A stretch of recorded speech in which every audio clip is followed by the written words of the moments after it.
বন্ধুরা, আমরা সবাই পান পাতা চিনি, আর লবঙ্গ তো আমাদের রান্নাঘরের একদম পরিচিত মশলা। কিন্তু তুমি কি কখনো ভেবেছ এই দুটো একসাথে খেলে শরীরে কি হতে পারে? কেউ বলে গ্যাস কমে, কেউ বলে মুখের দুর্গন্ধ দূর হয়, আবার কেউ বলে ইমিউনিটি পর্যন্ত বাড়ে। কিন্তু আসল সত্যটা কি? আজকের ভিডিওতে আমরা জানব পান পাতা ও লবঙ্গ একসাথে খেলে শরীরে কি ঘটে, কিভাবে এটা গ্যাস, বদহজম ও দাঁতের সমস্যায় কাজ করে, এবং সবচেয়ে গুরুত্বপূর্ণ, কখন, কিভাবে ও কতটুকু খেলে উপকার পাবেন। তাই ভিডিওটা শেষ পর্যন্ত দেখুন, কারণ শেষে আমি বলবো কারা এই মিশ্রণ একদমই এড়িয়ে চলবেন। পান পাতা ও লবঙ্গ একসাথে খেলে কি ঘটে? পান পাতা ও লবঙ্গ দুটোই প্রাকৃতিকভাবে অ্যান্টিব্যাকটেরিয়াল, অ্যান্টিঅক্সিডেন্ট ও হজম সহায়ক উপাদানে ভরপুর। পান পাতায় থাকে এসেনশিয়াল অয়েলস, ইউজেনল, হালকা ব্যথা কমায়, ডাইজেস্টিভ স্টিমিউলেন্ট। লবঙ্গে থাকে শক্তিশালী antibacterial compound, anti inflammatory property, natural pain reliever. যখন এই দুইটি একসাথে খাওয়া হয়, হজম প্রক্রিয়া দ্রুত হয়, মুখের ব্যাকটেরিয়া কমে, শরীরের ভেতরের টক্সিন কমতে শুরু করে এবং শরীর এক ধরনের ন্যাচারাল ফ্রেশনেস অনুভব করে। মানে এক কথায়, এটা একটা ছোট কিন্তু পাওয়ারফুল ন্যাচারাল কম্বো। গ্যাস, বদহজম ও অ্যাসিডিটি কমানোর সহজ উপায়। আমাদের দেশের সবচেয়ে কমন সমস্যা গ্যাস, বদহজম আর অ্যাসিডিটি। ভারী খাবার খেলেই পেট ফুলে যায়, বুক জ্বলে, অস্বস্তি লাগে। এখানেই পান পাতা প্লাস লবঙ্গ কম্বো কাজ করে। পান পাতা স্টামাক জুর সিক্রিশন বাড়ায়, লবঙ্গ পেটের ব্যথা ও গ্যাস কমায়, দুটো মিলে ডাইজেশন স্মুথ করে।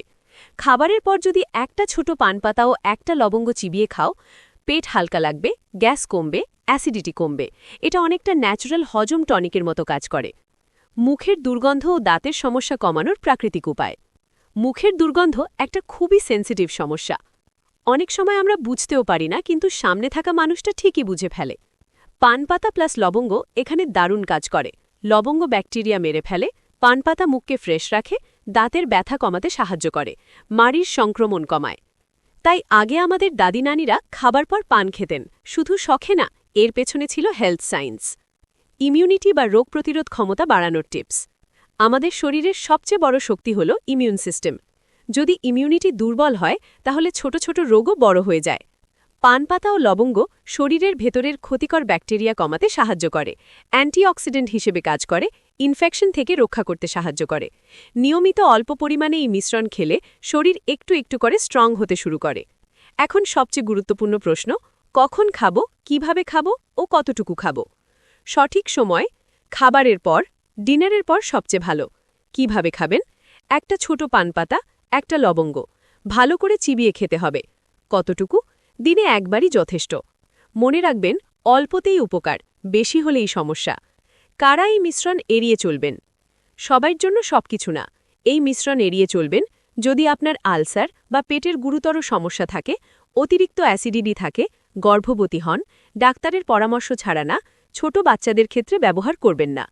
আর যদি কোনো অ্যালার্জি বা সমস্যা অনুভব করেন, সাথে সাথে বন্ধ করে দিন। বন্ধুরা, পান পাতা আর লবঙ্গ দুটোই আমাদের আশেপাশে সাধারণ জিনিস, কিন্তু সঠিকভাবে ব্যবহার করলে এগুলোই হতে পারে আপনার শরীরের জন্য ছোট্ট ছোট্ট গোপন শক্তি। গ্যাস, বদহজম, মুখের দুর্গন্ধ দূর করতে এই ন্যাচারাল কম্বো একবার ট্রাই করে দেখতে পারেন। তবে মনে রাখবেন, এটা কোনো ম্যাজিক না, বরং একটা ন্যাচারাল হ্যাবিট। ভিডিওটি ভালো লাগলে একটা লাইক দিন, কমেন্টে জানান আপনি কি আগে কখনো এই মিশ্রণ খেয়েছেন। আর এমন আরও হেলথ টিপস পেতে সাবস্ক্রাইব করতে ভুলবেন না।